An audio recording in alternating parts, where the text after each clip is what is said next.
Macam mana lah Ustaz, aku pun dulu tamat SD nyo, sekolah tak tamat, masukkan ke sekolah-sekolah agama. Ndak dia. Ha? Oh ndak dia. Bila? Oh ndak kau ya? Oh mak kau ni masuk neraka. Kita aja ni. Kalau siap pula kau besok masuk neraka, masuk neraka, tak apa-apa. Begitu sekarang Bu. Tapi sakira pun tak ndak Bu, sudah selesai tanggungjawab ibu. Tapi jangan putus asa, nasihat itu tetap. Kena kita pun diperingatkan Allah, kalau kita tidak mau mendidik anak dengan baik, menegur anak dengan baik, cukuplah kita sekali saya udahlah, terserah kau tak habis. Maka ingatlah kata Allah dalam Al-Quran, jangan kamu tinggalkan di belakang kamu zuriatan dia apa? Generasi anak putra putri yang lemah. Lemah apanya?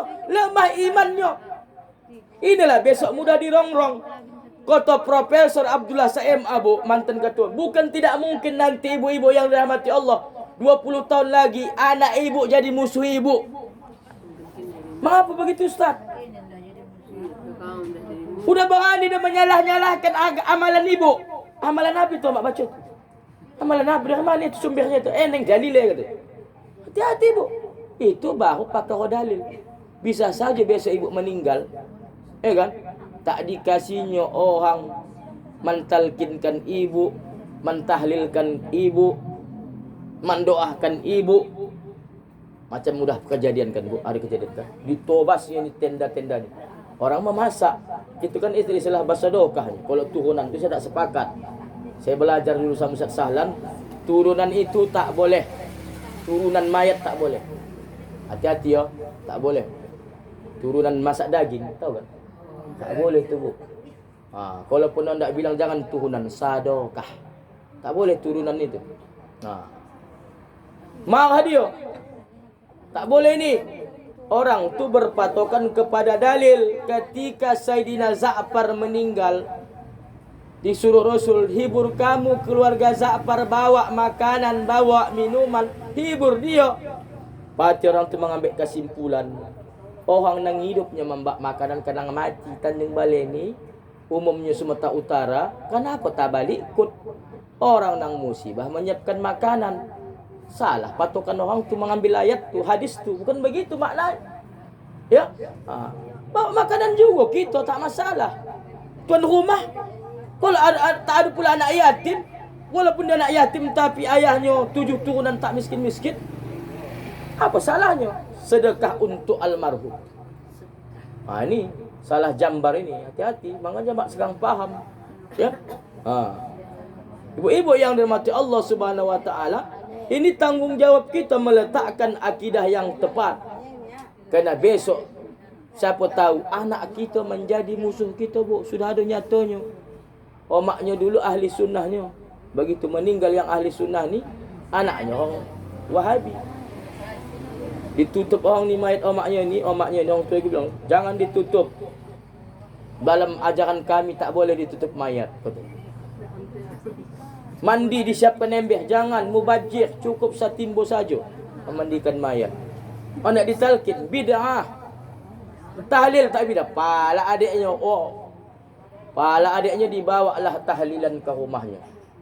Jobu yang dia foto pun kotong tu di tanah kaplingan tu, jobu sompat. Untunglah bercakap laki nak meninggal. Ini nak bercakap, ni adik meninggal ni beda aliran. Begini mak mangamulah suaminya. Ini biniku katanya. Tanggungjawabku. Barulah mundur dia. Jumpa adik sama laki mana-mana. Laki lah.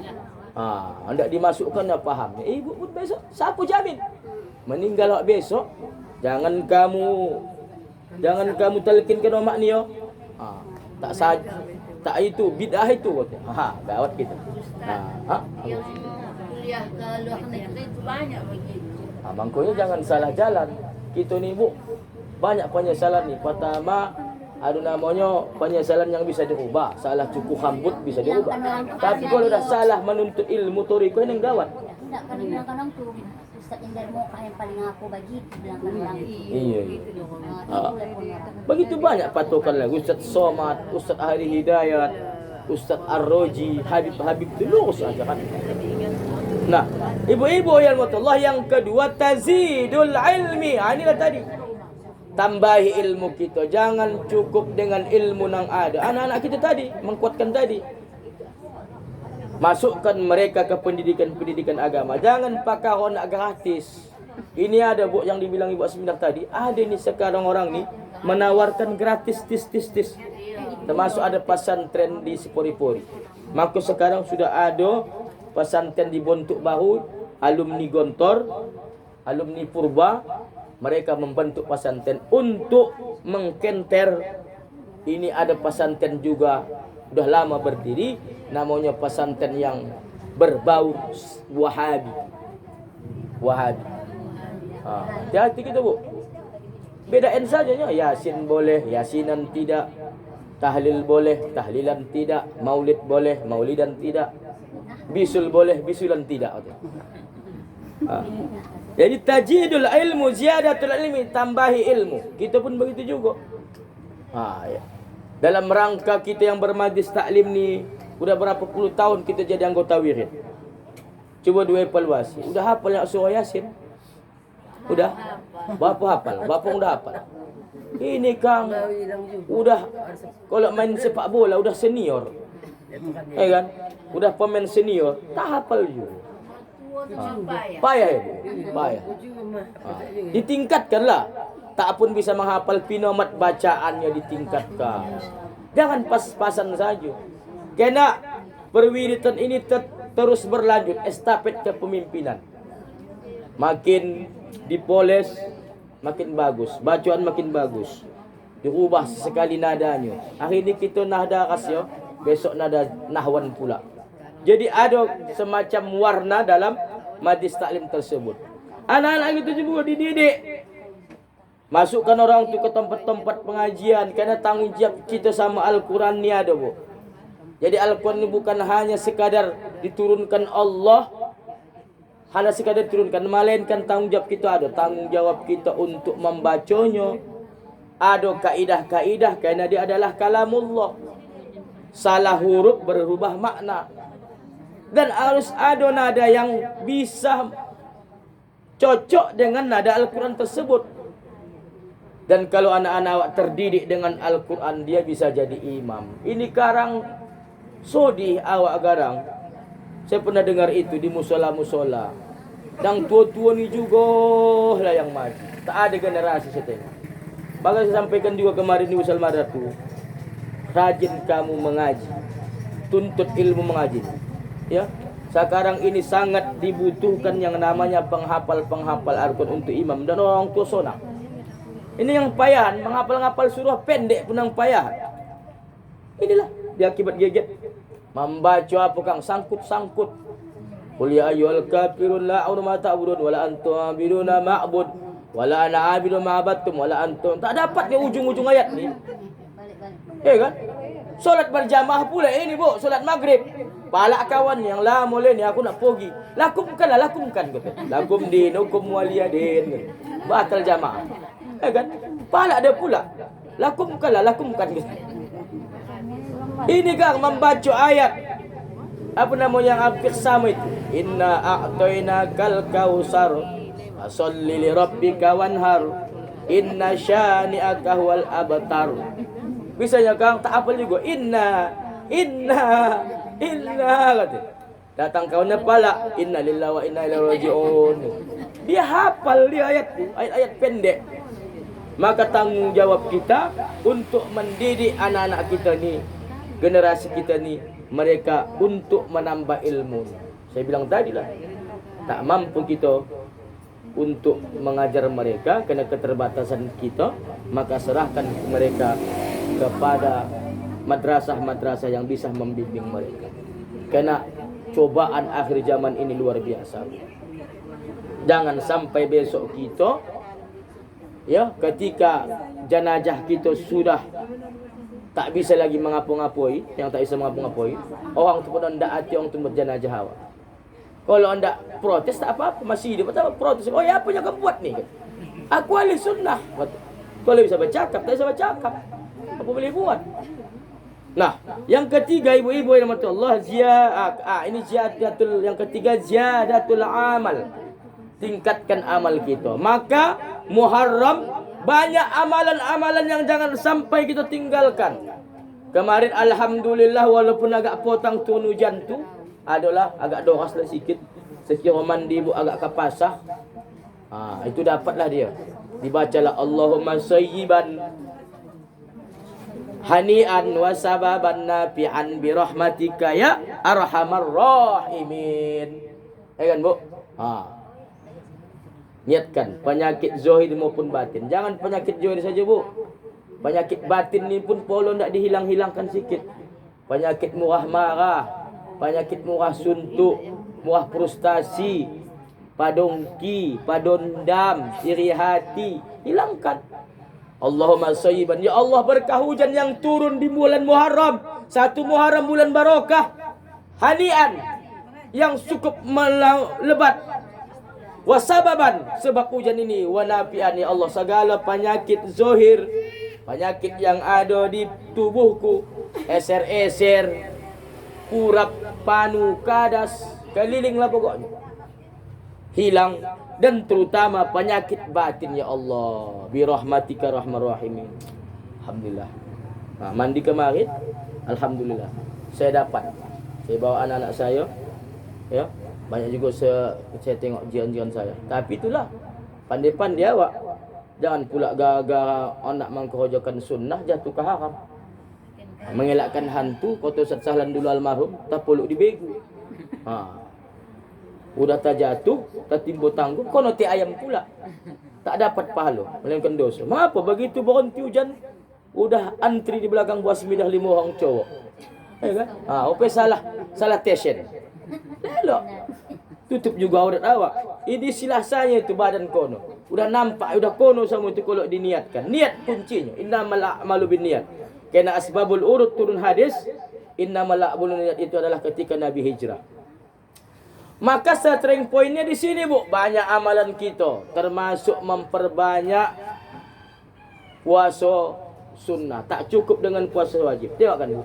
Puasa tetap berlanjut. Baru rasanya kita selesai puasa Zulhijjah yang disebut dengan Arafah, ditambah dengan Tarwiyah 89, ya, yang fadilah kafarat puasa kemarin. Apa kata Rasulullah? Apa namanya? Man shoma Arafah dapat mengkafarat dosa 2 tahun yang lalu. Ya kan? Tahun belakangan, tahun yang akan datang. Kemudian man shoma Asyura, ditanya sahabat, ya Rasulullah, apa fadilah daripada puasa Asyura?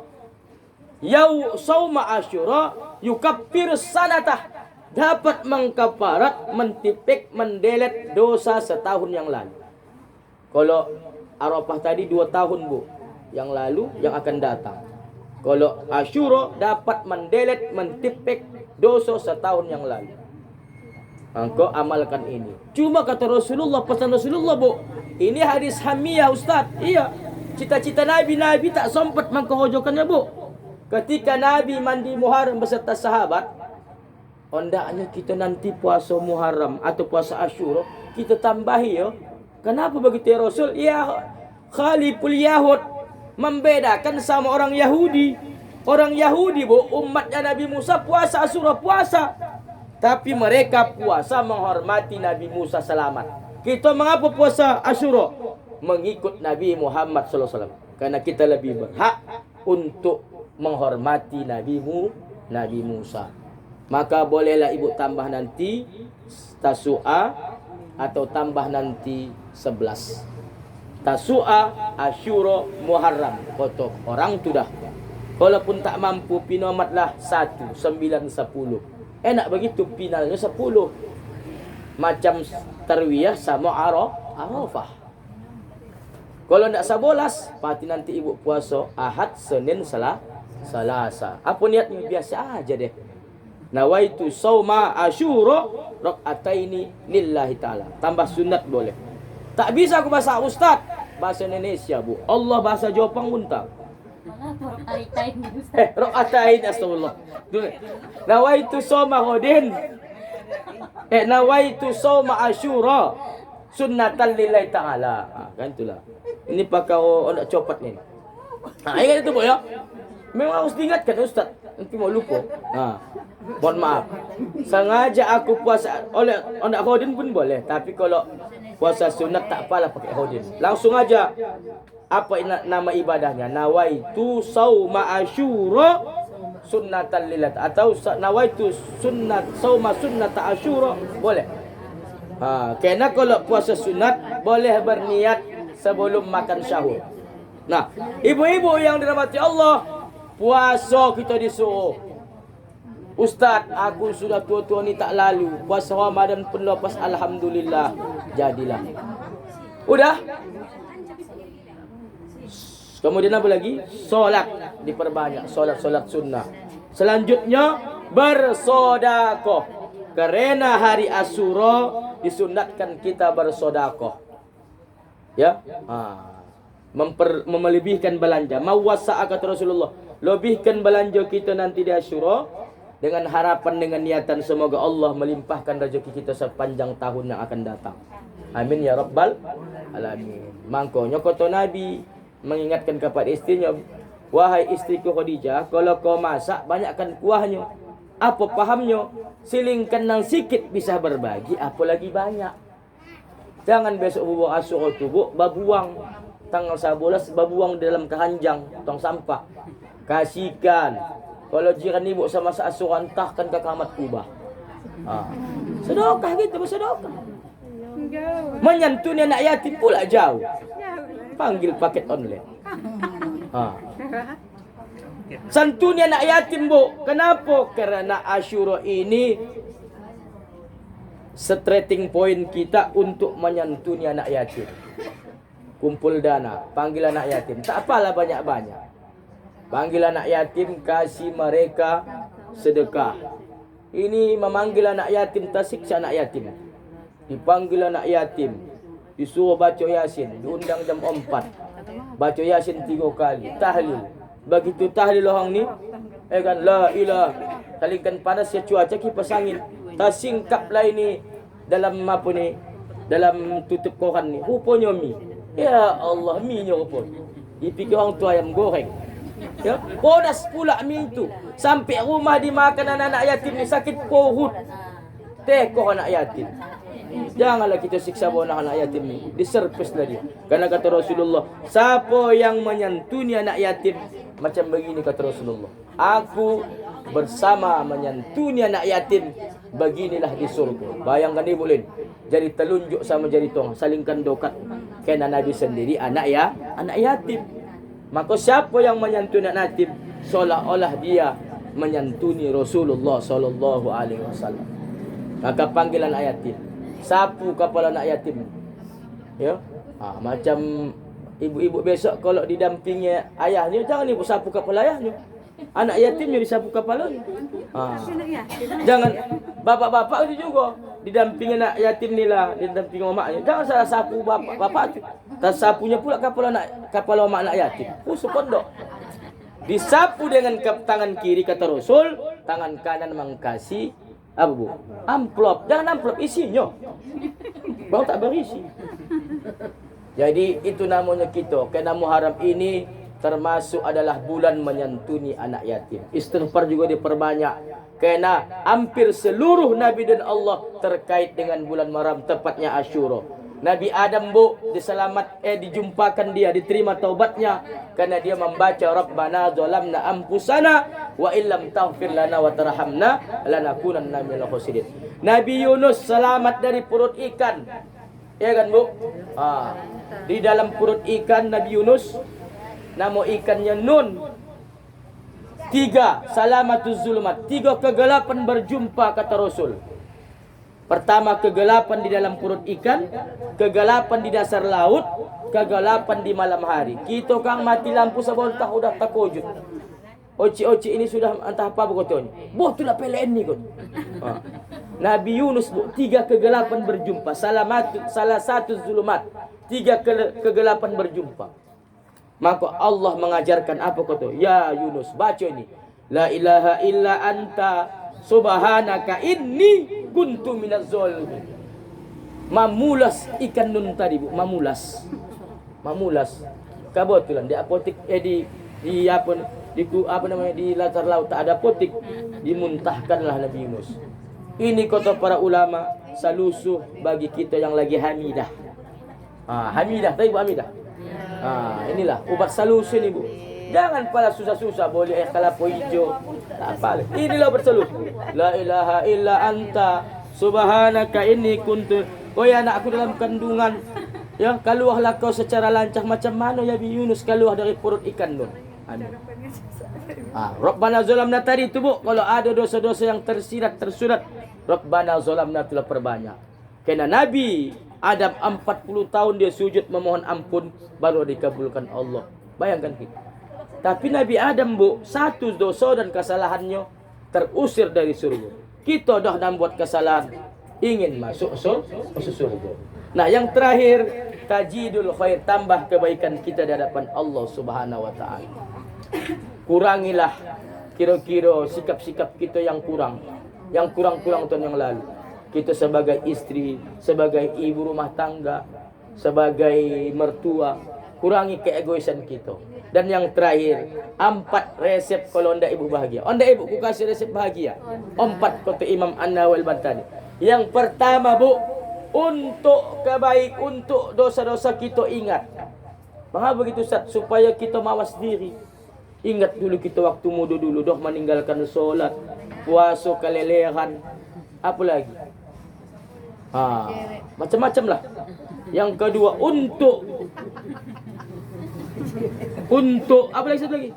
Untuk kebaikan kita lupakan. Mengapa dilupakan Ustaz? Supaya kita tak sombong. Ya kan? Kenapa begitu Ustaz? Ada kadang kita membantu orang, bahkan membantu anak adik kita. Adik kita ni kebetulan suami dah meninggal, anak yatim, kita bantulah sekolah. Ada kadang tak pas kita sama adik kita, kita ungkit itu. Kalau takkan aku tak sekolah anak kau tu, habis terbakar kebaikan kita depan Allah. Ini contoh saja ini. Yang lain banyak itu yang disampaikan. Ada ini begitu ada. Yang ketiga, Bu, untuk urusan dunia tengok ke bawah. Jangan tengok ke atas, putus gitu. Ya, orang boleh mobil, alhamdulillah aku masih punya betok. Orang punya betok, alhamdulillah aku masih punya kereta. Orang punya kereta, alhamdulillah aku masih punya lereng. Orang punya lereng, alhamdulillah ya Allah aku masih bisa berjalan. Orang punya masih berjalan, aku bisa berdiri. Tengok ke bawah. Kalau tengok ke atas, putus gitu. Orang masuk AC kita kedinginan, orang masuk kipas kita kepanasan. Orang masuk apanja, kita masuk ambulan, rugi gitu. Dan untuk urusan akhirat, tengok ke atas, jangan tengok ke bawah. Aku kalau beribadah begini saya dan sanggup aku. Tak ikut kau cik itu doh. Oh cik itu mak solat sunatnya tak tinggal. Puasa Senin Kamisnya, ayamul bed, zikirnya, wiridnya seminggu. Sekarang mau 8 hari, tak hari apa satu lagi. Tak bisa gitu. Harus tengok ke atas. Jangan tak balik kot. Aku begini-gini sajalah, tak lalu ke lagi dah. Jadi untuk urusan dunia tengok ke bawah, untuk urusan akhirat tengok ke atas. Kenapa Oci itu bisa solat sunatnya tak tinggal, puasanya bagus, baca Qurannya okey, tablik akbar dihadirin sore. Aku kok tak bisa. Bahkan Oci dia lebih tua, dia pun agak sakit-sakitan. Karena umur kita tak tahu. Tengok semalam, Bu, PLT Kadis Pendidikan. Tugasnya dia dari rumah pergi abangnya dek, ya. Sampai kantor DPR, dipanggil DPR, dijumpukan sama ada acara itu kan tak tahulah saya acaranya, ada membilang begini kita usah kita bahas. Udah lewat.